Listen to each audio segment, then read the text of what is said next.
Hello everyone, welcome to Remote Job Festival 2020. This is the amazing Big Bang session. I'm actually extremely excited to kick this off today.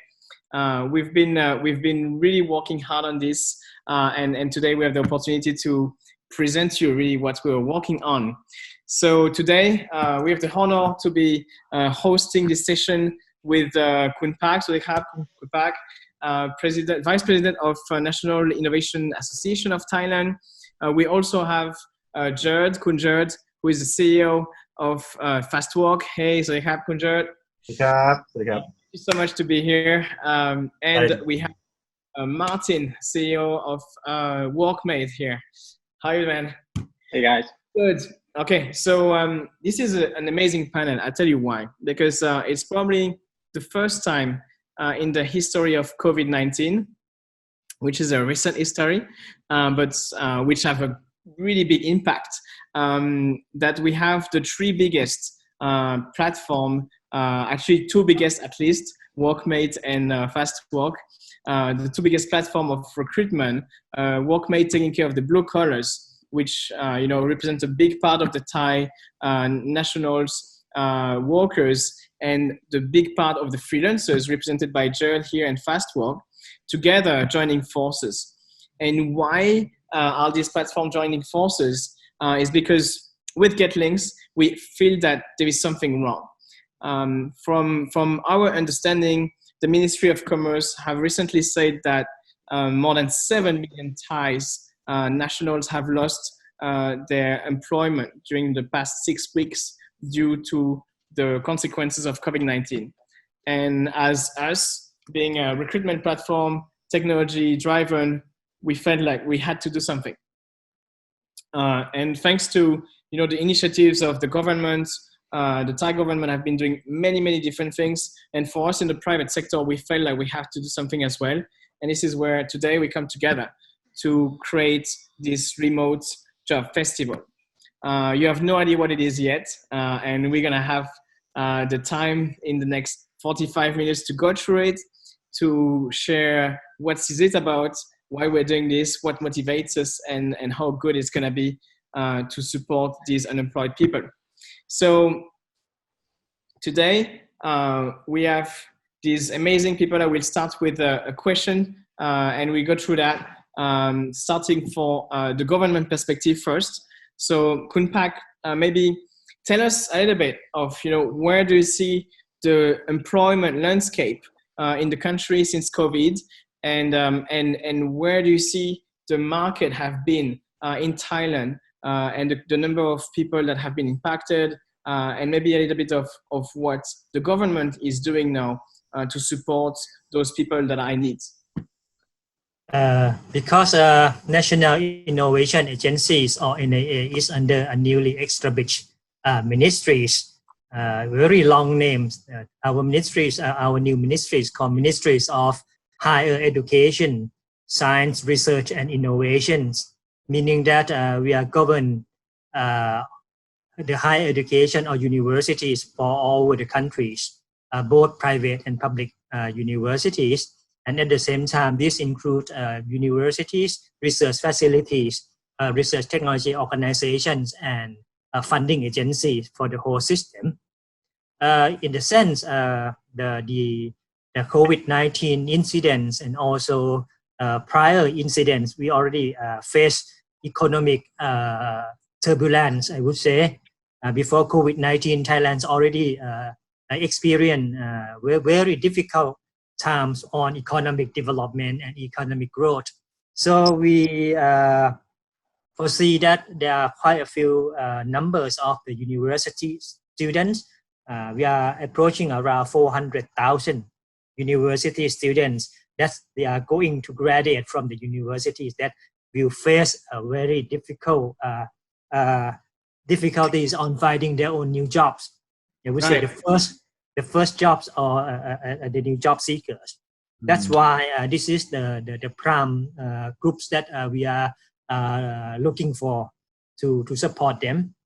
The second one, since NIA is the secretariats of the National Startup Committees, At this moment, we are joint hand with around 13 or 16 startup association, including Federation of Thai Industries and also Thai Chamber of Commerce, on how to help startup, particularly on the early stage startup and also growth stage startup to survive within the next quarter or the 2 quarters. Meaning at the end of this week, we are going to launch financial support to them, mainly on loan, zero interest loan. We are joint hand with the government saving bank to create this kind of so-called emergency loan for them. But before that, we already support around $2 million on COVID incidents. Around 40 each startup already engaged with COVID fighting, mainly through telemedicine, telehealth, and also so-called work from home service, and also the implication. This is amazing. It seems that it's a bit difficult for us to support so-called an individual startup employee directly, but we have quite a few number of indirect support, both financial and also technical. That's great. This is great. And this is really because of that landscape that we felt that we really had to do something, right? I think what you're saying is really putting back into the context, because for many of us, we don't really see these things. We don't really feel it because we still have Grab that deliver our food at night, and we still have Netflix. So the quarantine was quite nice for us, right? But we heard that some people are actually committing suicide right now in Bangkok. Some taxi drivers and some poor people who didn't have a chance to face really and to take the life back after losing their job in a restaurant and others.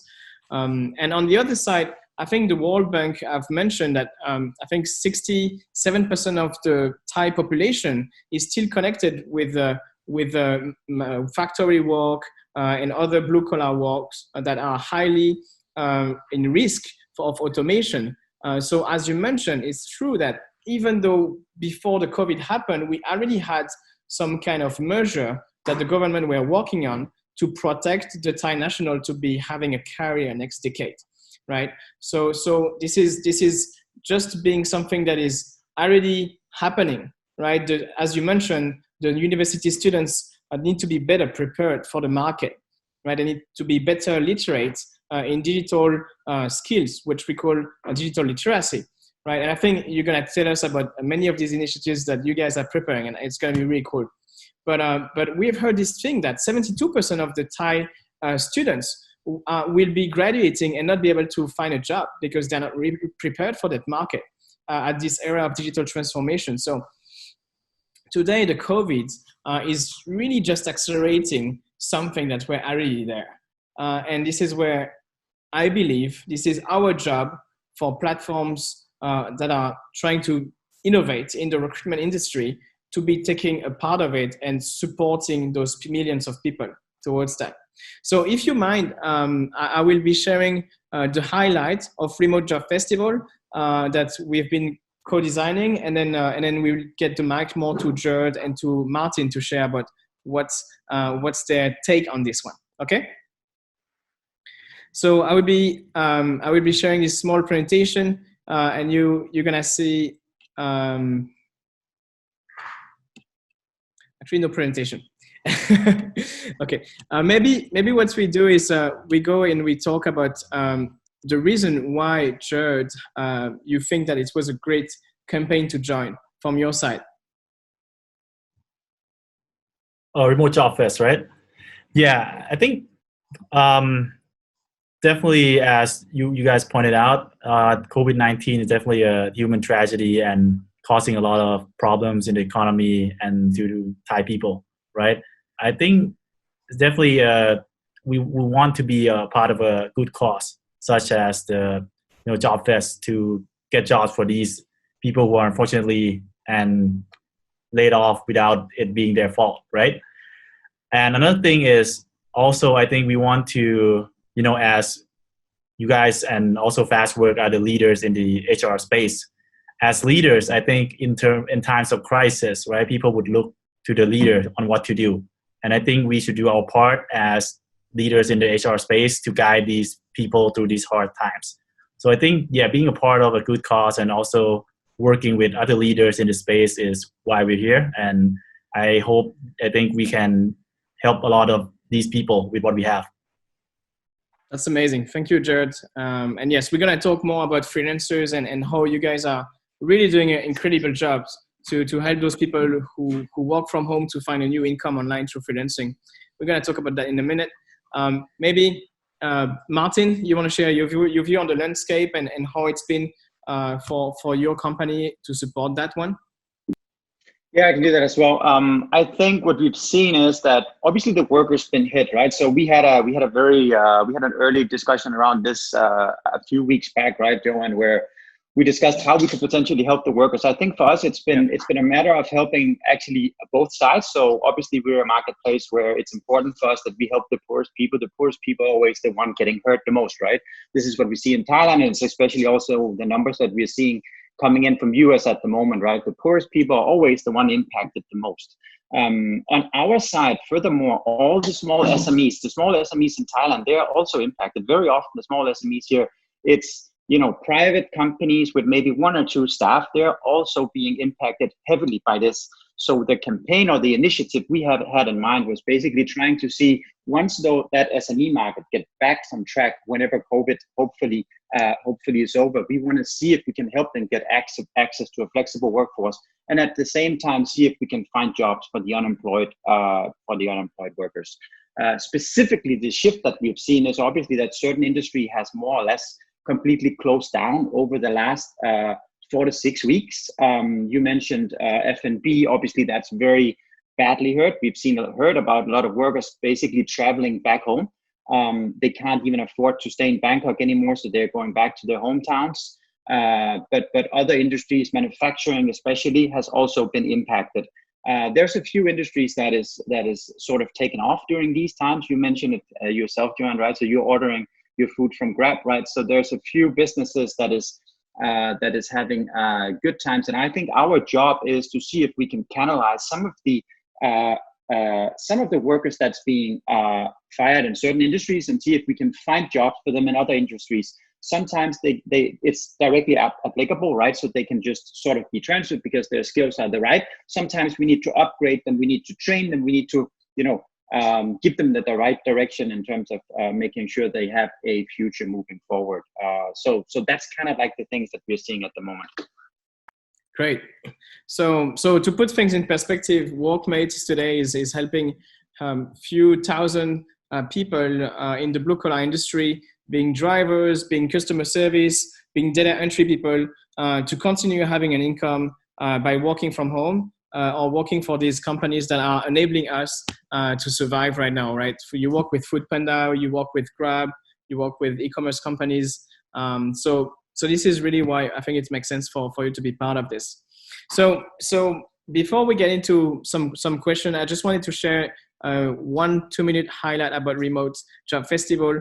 This is a 1-month-long campaign that we've been kicking off on the 1st of May, which is the Labor Day. And we're aiming through that to have a social campaign.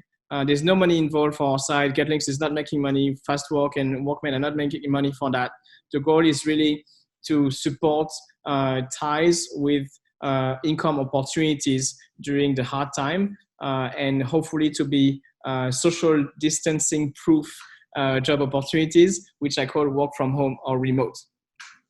So GetLinks, Fastwork, and Workmate are proud to be Thai, and this is really our way to bring back support.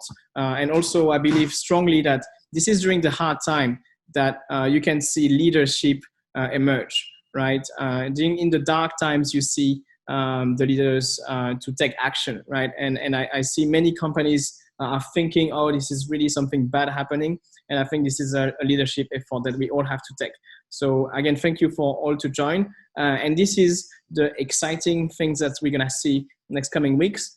We're gathering up more than 10,000 jobs into this platform. So combining the forces, the clients of GetLinks with Fastwork and Workmate together, we will be creating 10,000 remote, work from home friendly income opportunities.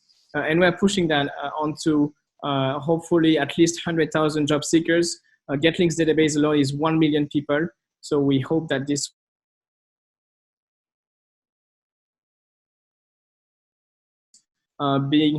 having better awareness of what is out there in the market, but also maybe having jobs and being recruited in work from home. We're gathering up more than 100 companies and between 20 to 30 speakers for this conference to drive awareness on this work from home opportunity. Because what we can see is work from home is really the only way people who got fired can quickly make an income today. There is thousands of jobs that really require just a phone to be able to be made because today we work in a technology-driven economy anyway. And so some jobs can be quickly learned through this computer and phone without having a degree really. How it's gonna work is in a couple of days, we'll be releasing a platform which is called the Remote Job City. This platform is amazing. It looks like a city and that will be gathering hundreds of the companies that are being joining the campaign, and candidates will be able to see, interact directly with the recruiters of these companies on that platform. And again, it's completely free as well. GetLinks Workmate combined efforts by giving free access to any recruitment during the month of May for any hires being made. And on the top of that, we'll have every day or every 2 days having a company doing introduction, and that's also free for the companies to do that in front of this audience. So that's pretty much the efforts that we are doing as recruitment companies because this is our core. But now there is many other companies who can participate. So today I invite services company or maybe other product companies who want to give away voucher discounts or their product for free or for discount price to the talents to be able to access these into our platform. We'll put this voucher as well so that people can access to it, and I think that will help these talents. So that's pretty much it for the Remote Job Fest. But now I want to really get to talk a bit about, for each of you in your own sector, how do you see these have been impacted so far, and where do you see hope? Because hope is what I want to drive with this festival. I want to drive 7 million people to have hope that even if they lost their job in a restaurant, there is actually a future for them still. There's a future for them in this new digital economy through work from home, through remote job, through upskilling. So where do you see the chances have been made, maybe for your first Jerd in the freelancing economy? And then where do you see the hope for the future? And then we'll talk with Kunpak as well, because I know you have many things in the pipeline, and with you, Martin. Yes, thanks, DJ. So let me talk a bit first about how I see the future of work going with COVID, right? I think definitely the trend is largely positive.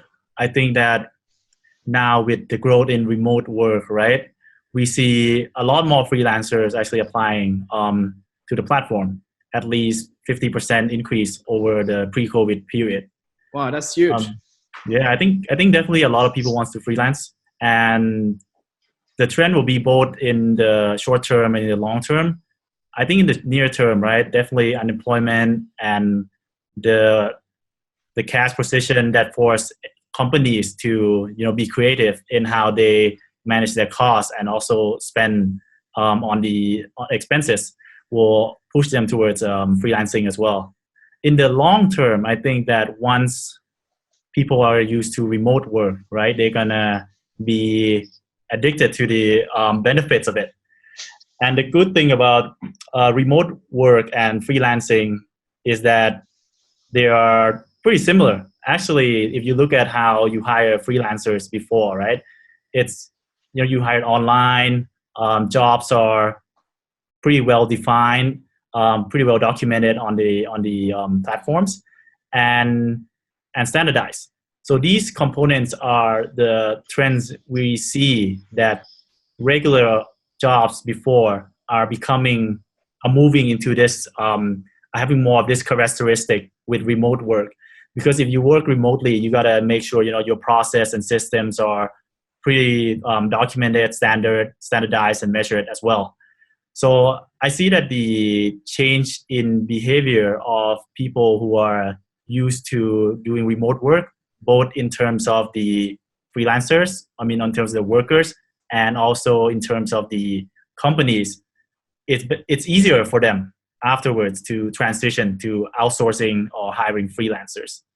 I think this is what I see is the trend in going forward.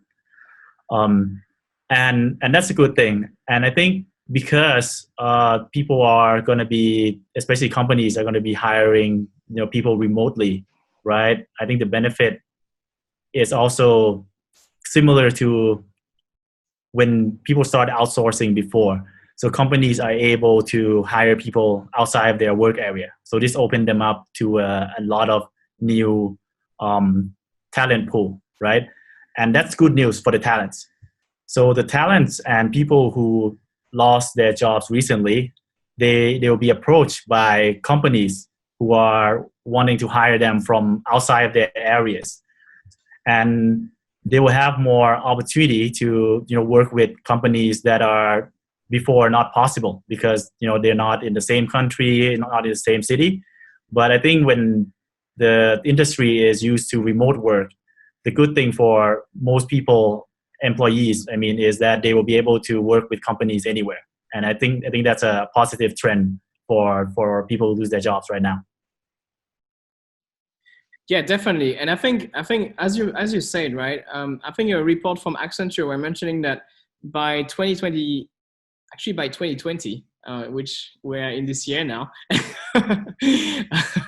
the report was from 2018 or something. They were saying that more than 40% of the US workforce were already becoming freelancers. So this year, without the COVID-19 in the US, this is the case.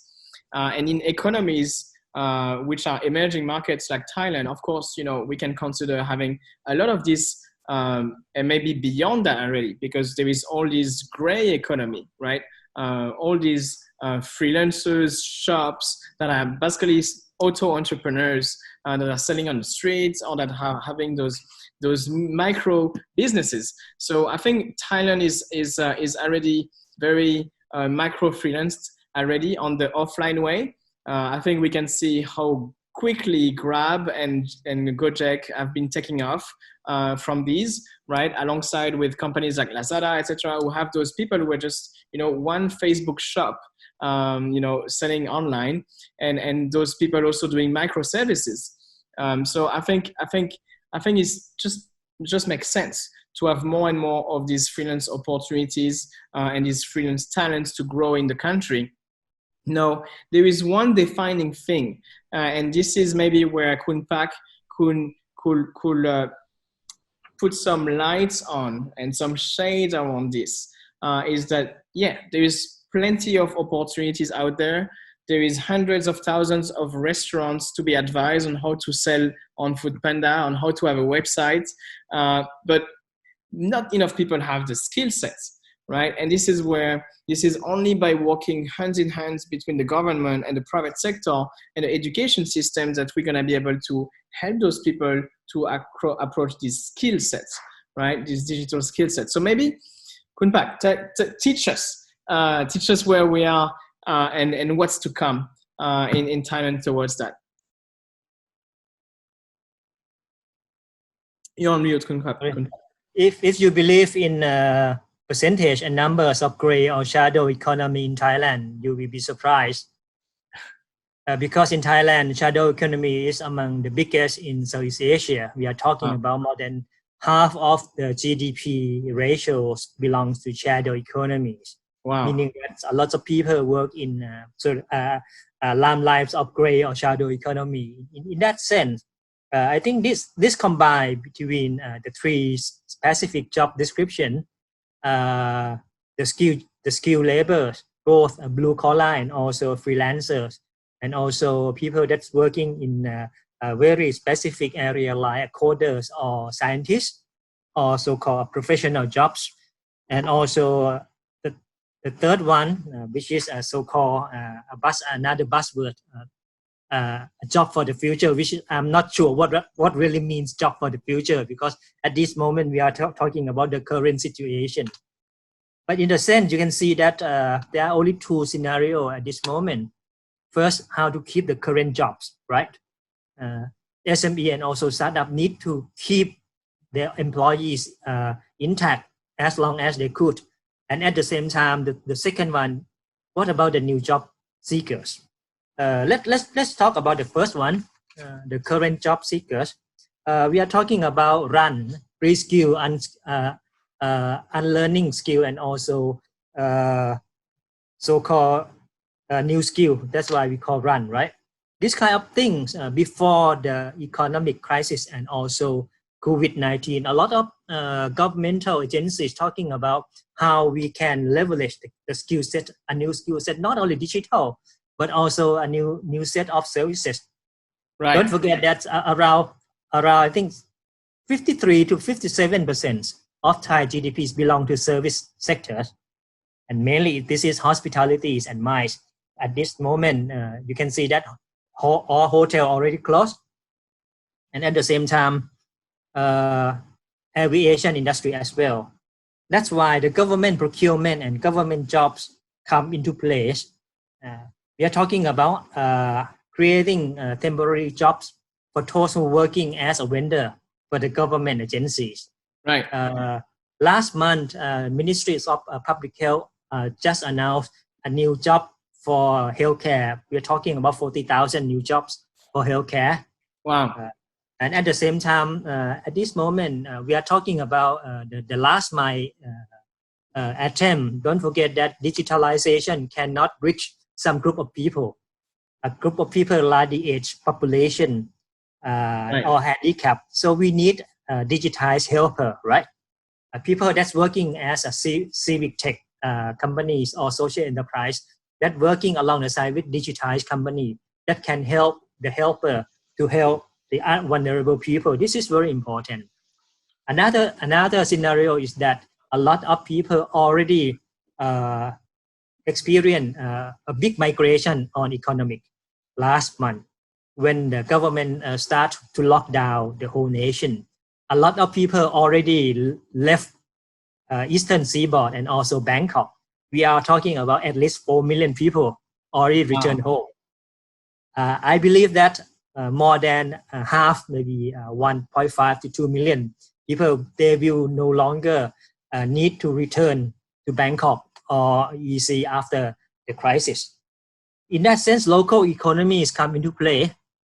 Even digitized or non-digitized, people that's already decided to leave their own workplace and return home. We do not want to see another big economic migration back to the cities. So in that sense, this is another possibility that government already think about how to create jobs and also the opportunities in the local economy. Let's talk about the newcomer in the job market. This is very difficult situation for them. I believe to teach them how to be entrepreneur, how to be the entrepreneur since they are still in the campus. The government already put a lot of money. At this moment, we have around $500 million fund for the student that's still study in the university that they would like to turn themselves to be entrepreneur. They can receive up to 1.5 or 3 million baht to create their own business, and that will create another new employment. The government from our ministries, we already announced 10,000 jobs for the people who would like to work with the university, but it's temporary. We are talking about 3 months and 6 months, but at least we can prolong it. So this kind of thing, I would say that this is the mix up between short and medium terms scenario that we would like to maintain the current job market and also create another new opportunities. If you remember hamburger crisis last time, almost 10 years ago, they create a lot of new establishment and new business opportunities. And later only 1 year, that's create another big companies or unicorn. that should be another case. Right.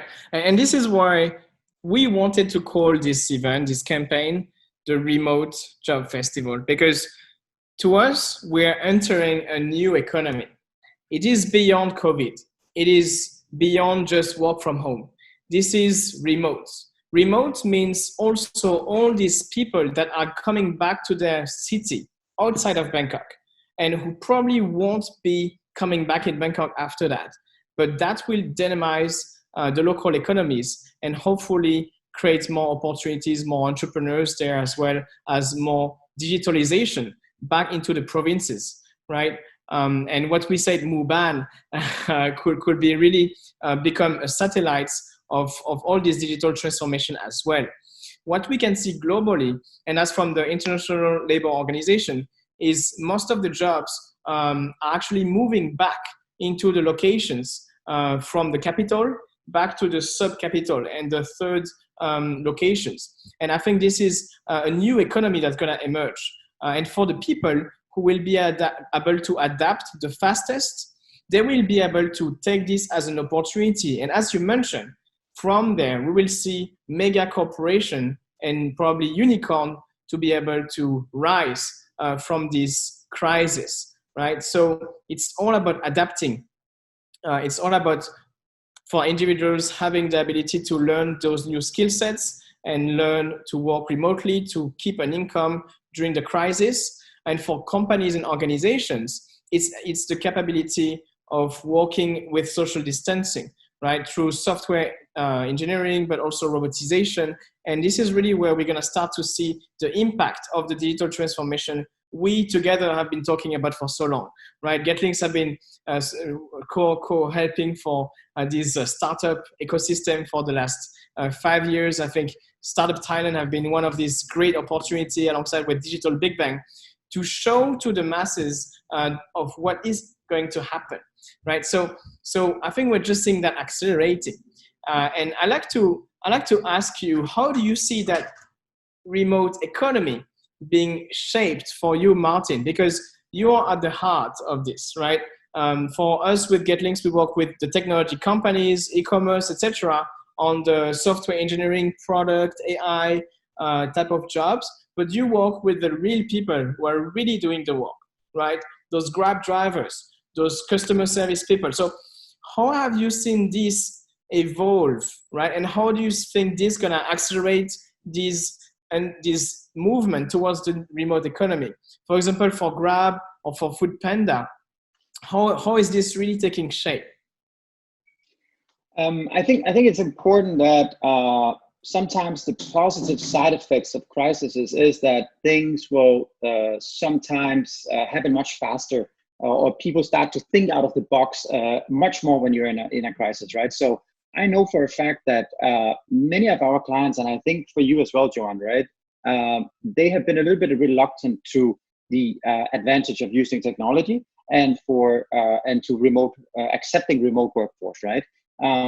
Right now they're forced into accepting the conditions simply because we got to reduce the spread of the virus, right? So I think we're seeing that companies are eager to test it out for a start, something that was hard for us to push early on. And we've actually also seen over the last 4 to 6 weeks that performance and efficiencies, they're not necessarily dropping just because people are working from home. I think the latter, if we can prove that over a longer period, that is what will make the impact moving forward. Because once the market opens up again, if we over a period of time, let's say over the next couple of months, can prove that it's no longer needed to be sitting in an office space together with the rest of your coworkers, then why would anyone continue to work that way? There's a lot of cost related to it from a company perspective, but from a individual worker perspective, the amount of hours that you spend in MRT or BTS or in your car driving every day,